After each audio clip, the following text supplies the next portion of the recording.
The next one is the order block. We use the order block only and only on the M1 time frame. That is, after the market structure gives confirmation. Okay.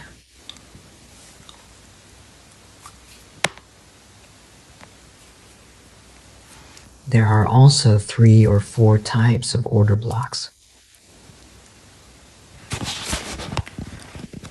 That is, this is engulfing, and after the engulfing, these zones are considered order blocks.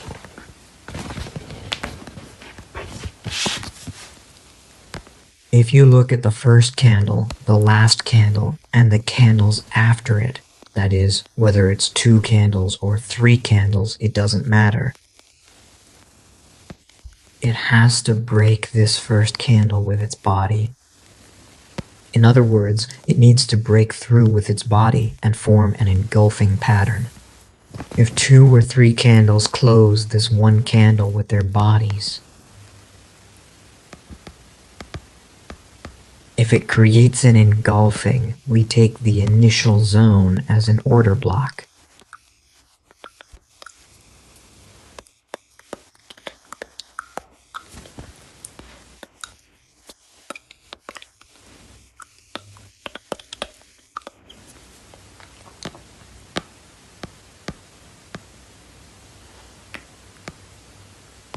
That is, this is not an order block.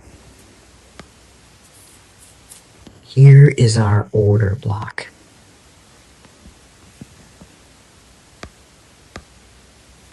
If you want, you can enter a trade from this, or if you want, you can enter a trade from this first order block. Okay, the second one, this last candle should have been closed by the body of the next candle. In this case, 1 candle is closing it. Okay, even if 1 candle closes it, we use the previous candle as an order block. The next candle breaks it with its body, and that zone is considered our order block.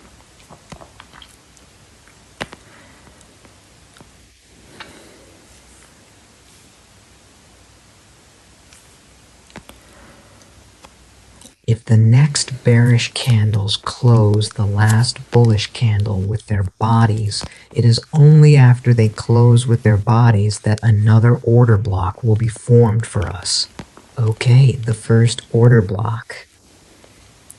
That is, this is not an order block. The first zone is a bullish candle, and the second, and the next bearish candle, and the second bearish candle.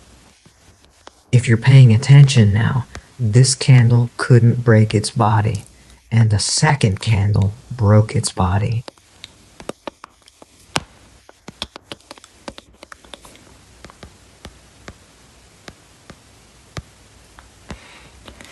Okay, the first candle inside this last bullish candle is considered the order block. This zone will act as our order block. And the next one is the same. If it closes with the body of 1 candle, it is considered an order block.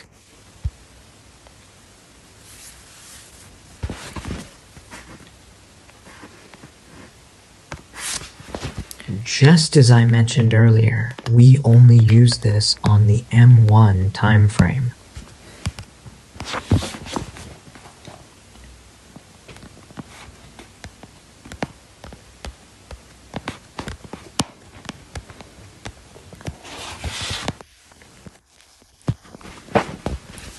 Look, so was that engulfing? Course not. Because it's not breaking with its body. It's leaving a shadow. A shadow, do you see? If it leaves a shadow like this, it's not considered an engulfing. And the next one is doing the same thing.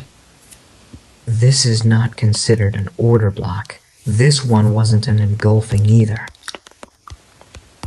Okay, when did it become an engulfing? After breaking this zone. Our zone is considered an engulfing. Even then, this zone is still not going to work.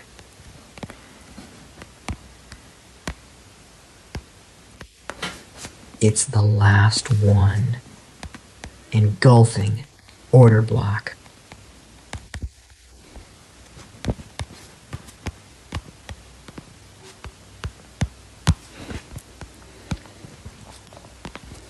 Here's another order block.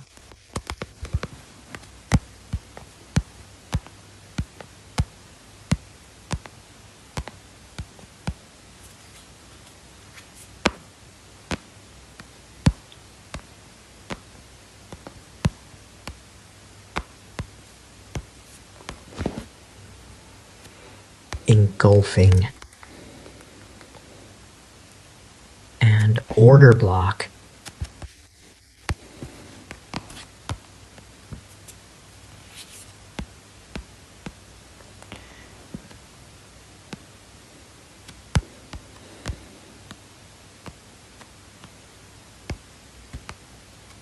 Engulfing order block.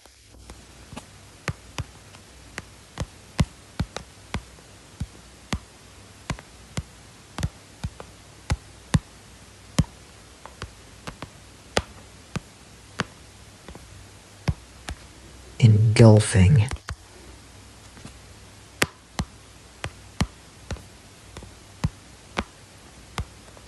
Okay, pay attention to this as well.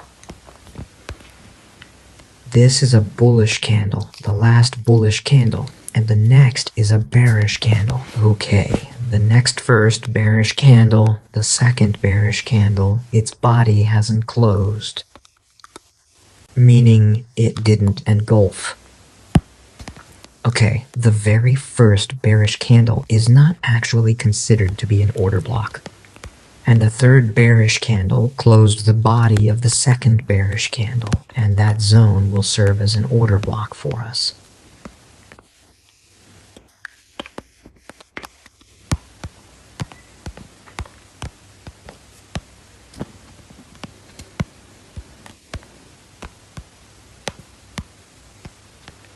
Engulfing order block.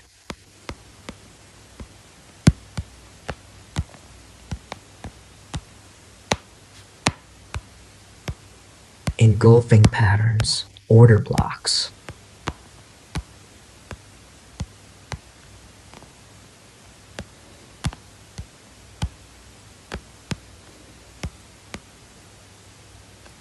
Order block.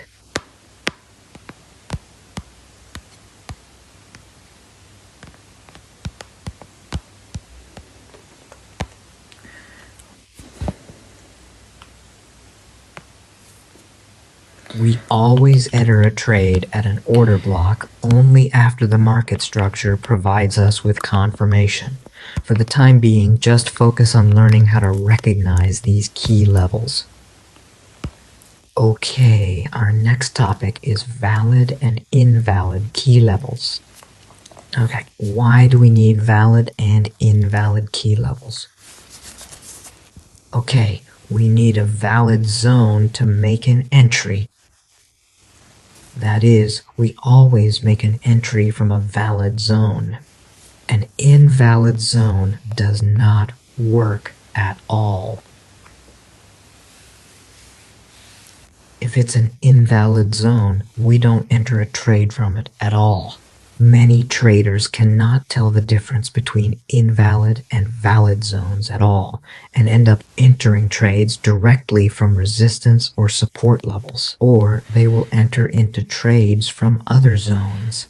If that zone becomes invalidated, they will most likely end up hitting their stop loss. And in this topic, we are going to learn how to distinguish between the valid and invalid zones. Pay attention to this picture, valid order block. The last candle.